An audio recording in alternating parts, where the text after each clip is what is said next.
Good evening and welcome to The Lens, Women, Art and Revolution. This is Bogyum broadcasting from SoneFM.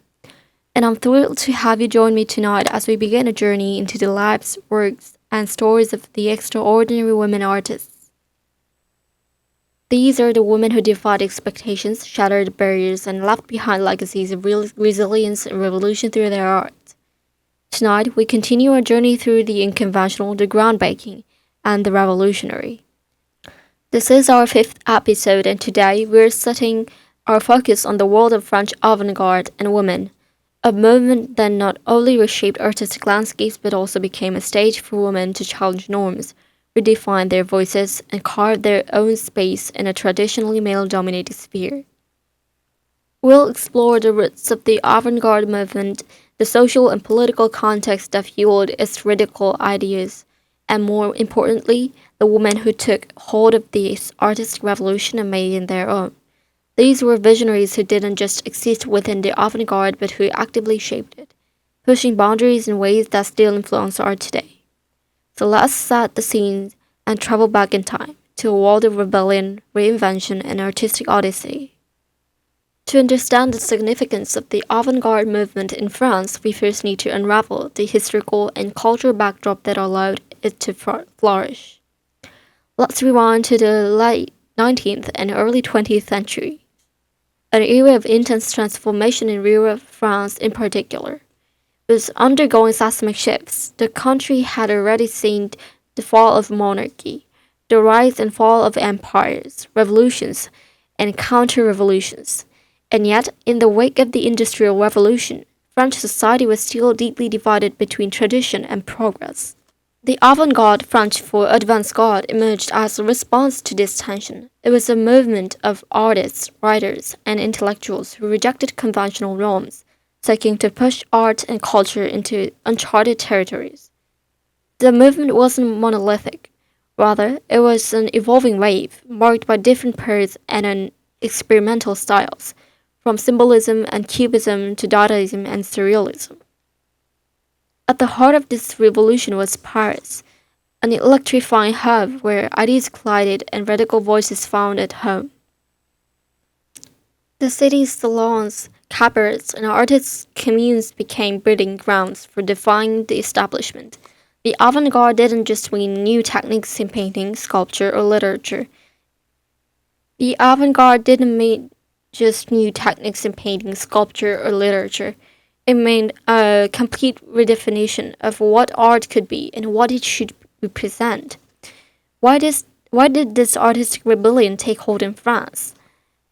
There are a few reasons. First, political upheaval and wars. The aftermath of the Franco-Prussian War and the political instability of the Third Republic left France in a state of existential questioning. As World War I loomed, artists sought alternative ways to express the chaos and uncertainty of their times. Avant-garde movements, especially Dadaism and later Surrealism, reflected this disillusionment. And second, technological and industrial change. The rapid mechanization of society forced people to rethink their relationship with time, space, and aesthetics. Futurism, cubism, and later constructivism were reactions to these shifts, breaking away from classical artistic representation to capture movement, fragmentation, and the energy of the modern world. Third, philosophical and psychoanalytic influences, with the figures like Sigmund Freud and Carl Jung redefining human consciousness. The exploration of the dreams, the subconsciousness, and irrationality seeped into artistic expressions. Surrealists, in particular, used Freudian concepts to challenge reality and depict an unfiltered mindscape.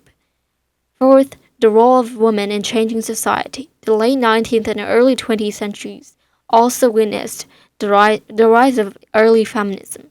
Women were beginning to challenge restrictive gender roles, seeking access to education, political representation, and artistic recognition.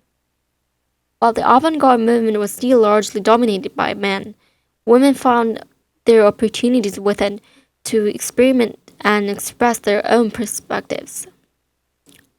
This brings us to our central discussion: How did women fit into this radical transformation of art and culture? What was their role in the avant-garde, and how did their presence influence the movement itself? Before we move into the next segment, let's take a moment to pause and immerse ourselves in the soundscape of this era, a piece that encapsulates the spirit of early 20th century avant-garde experimentation is Erik Satie's Gymnopédie No. 1, a composition that embodies simplicity yet challenges traditional harmonies in a way that mirrors the avant-garde's rejection of the norm. Let's listen. Alright, now that we've got a solid understanding of what the avant-garde was all about, let's talk about the women who made waves in this movement. Here's the thing, when we look at the art history, it's way too common to see women being pushed to the sidelines. They are often mentioned as muses, models, or supporters, rather than as artists in their own right. But that's far from the truth. Women were there. They were experimenting, innovating, and challenged artistic norms just as much as their male counterparts. And today, we're going to shine the light on that. But before we dive in, let's get one thing straight. Being a female artist in the early 20th century was not easy. Opportunities were scarce, respect was hard to come, and many avant-garde circles, despite being all about breaking norms, still had a bit of boys' club mentality. But did that stop these women? Not a chance. Let's start with one of the most remarkable figures of the avant-garde, Sonia Delaunay. Sonia was born in Ukraine in 1885 and made her way to Paris, the heart of the avant-garde, and unlike a lot of artists who focused on just one medium, she was everywhere. She painted, she designed textiles, she created book covers, and even worked in fashion. Alongside her husband Robert Delaunay, she developed Orphism, a super colorful rhythmic take on Cubism. Think of it like abstract art that almost feels like music. The thing about Sonia was that she didn't believe art should be confined to gallery worlds. She brought it to everyday life. She designed bold, dramatic dresses that were way ahead of their time. She even worked on stage costumes that completely changed how people saw movement and color. Basically, she blurred the line between fine art and fashion in a way that was completely revolutionary. And I will recommend The Musée by Francis Poulenc Le Chemin de l'Amour. This piece is both elegant and playful, just like Sonia's work. Poulenc, much like Sonia, straddled the line between modern experimentation and timeless beauty, making this a perfect soundtrack for her creative journey. But Sonia wasn't the only one breaking rules. Let's talk about Suzanne Duchamp. If the name Duchamp sounds familiar, that's because of her brother, Marcel Duchamp, was one of the biggest names in Dadaism. But Suzanne, he was just as bold and inventive. Dadaism was all about rejecting logic and embracing absurdity, and Suzanne took that and ran with it. She loved playing with language, mixing images with words in a way that completely challenged traditional art. One of her most famous works is Marcel Duchamp's Moustache, which humorously critiques her brother's work while asserting her own artistic independence. But for Suzanne, Dada wasn't just about art. It was about questioning the world around her. She used her humor and randomness to poke at the expectations placed on women at the time. She was essentially saying, why should women be expected to behave a certain way? Why should art be stuck in a box? And there's something haunting yet rebellious about this song, Cartwheel, Je ne t'aime pas, just like Suzanne.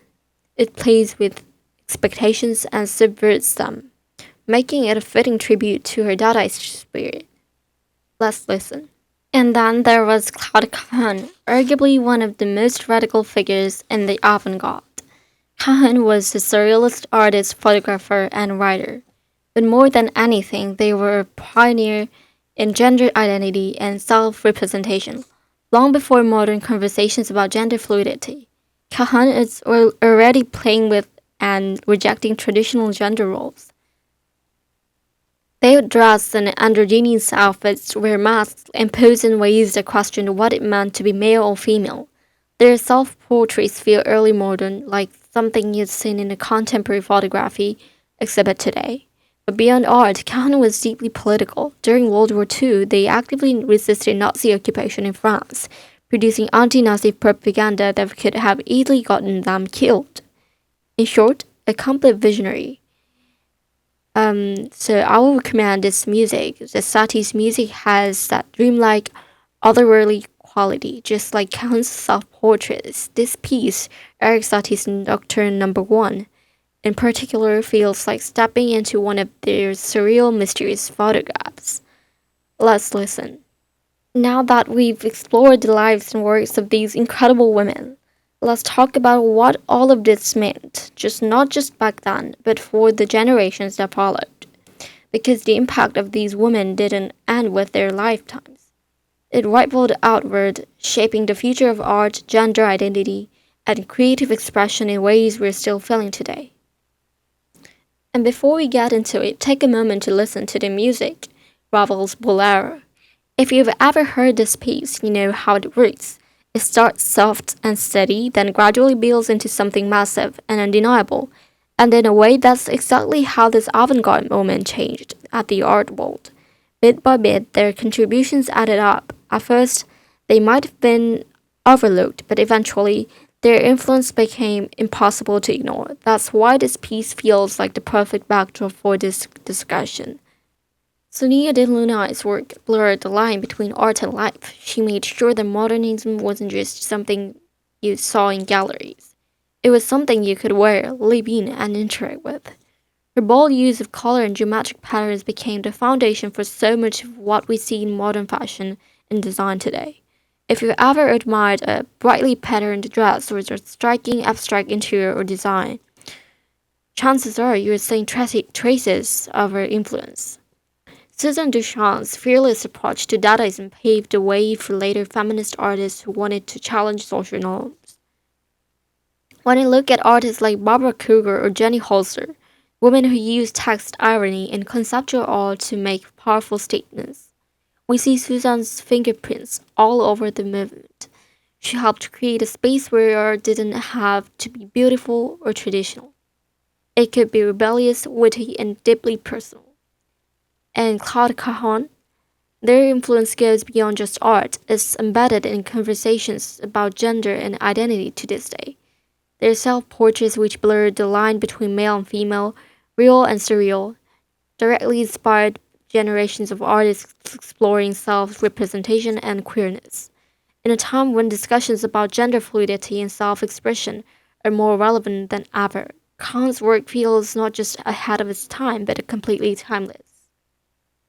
And Belanger was another incredible woman who defied expectations in the early 20th century as a musician.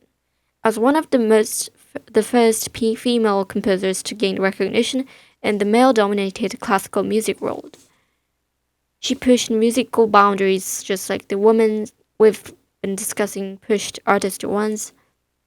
This piece, De Monte des Printemps, on a spring morning, captures that same spirit of innovation, freedom, and defiance. As you listen, imagine the energy and the courage it took for this woman to carve out their space in their art world. So what does all of this mean for us today? Why should we care about what happened 100 years ago in Paris? Well, because the struggles these women faced, the fight to be taken seriously, the battle to break free from outdated expectations, are still happening. Women artists today continue to challenge the art world to demand recognition and to push boundaries in new and exciting ways. Their legacy isn't just about what they painted, sculpted, or photographed. It's about the fact that they refused to stay silent.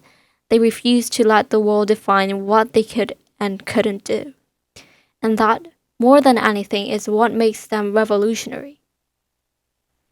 We've explored how these women shook up the art world in their time, but their influence didn't stop there. If anything, their bold experiments with form, identity, and self-expression laid the foundation for the modern and contemporary art movements that followed. Think about it. Where would abstract art be without Sonia de Lunai's groundbreaking use of color and movement? Where would conceptual and feminist art be without the playful, rebellious spirit of Susan Duchamp? And would the conversation around gender and identity in art be the same if Cloud Cajon hadn't blurred the lines of self-representation so fearlessly. These women weren't just working within the avant-garde, they were building stepping stones for those who came after them. Take surrealism, for example. While it's often associated with men like Salvador Dali and André Breton, the movement wouldn't have been the same without women like Leonora Carrington and Dorothea Tanning. Artists who took the dreamlike imagery of surrealism and infused it with deeply personal, psychological themes. Their work owes a great deal to the kind of gender-challenging, subconscious exploring work that Cajon pioneered. And then there's abstract expressionism, the movement that dominated the mid-20th century, led by figures like Jackson Pollock and Mark Rothko. But look deeper, and you will see the clear influence of the avant-garde woman. The free, dynamic compositions of artists like Lee Krasner and Helen Frankenthaler feel like direct descendants of Sonia Delaunay's bold rhythmic use of color and shape. Even today, when we look at a contemporary artist, whether it's like Yayoi Kusama with her hypnotic pattern-driven installations or Cindy Sherman with her gender-bending self-portraits, we can see echoes of the avant-garde woman who refused to stay confined to the margins. And also, Glass's minimalist yet initially powerful music mirrors the evolution of avant-garde ideas into the modern and contemporary art.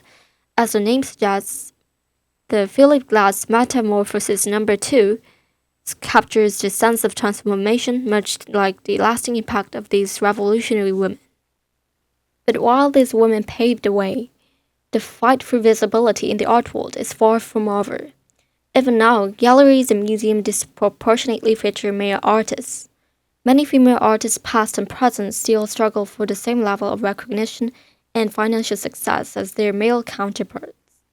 And that raises an important question. What can we do to continue their legacy? For one, we can engage with their work, seek out exhibitions that highlight women artists, read their stories, share their art. We can push for more representation in the institutions that shape how we understand art history. Because the more we recognize and celebrate these artists, the less likely they are to be forgotten. These women didn't just create art, they created change.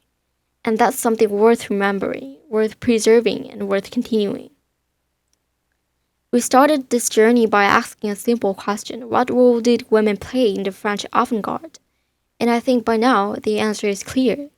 They weren't just participants, they were pioneers, innovators, rebels.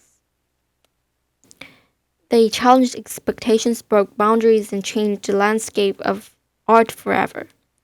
And though history may have tried to overshadow them at times, their work continues to shine, influencing generations of artists follow in their footsteps. Before we go, I want you to leave with a thought. Art is never just about the canvas, the sculpture, or the photograph. It's about the act of pushing forward, of questioning norms, of daring to see the world differently. And if there is one thing we can take from the women of the avant-garde, is that we all have the power to do that, to challenge, to create, and to redefine the world in our own way. This has been The Lens, Women, Art, and Revolution. Thank you for joining me on this journey through time, creativity, and defiance. Until next time, keep your lens open. There is always more to see.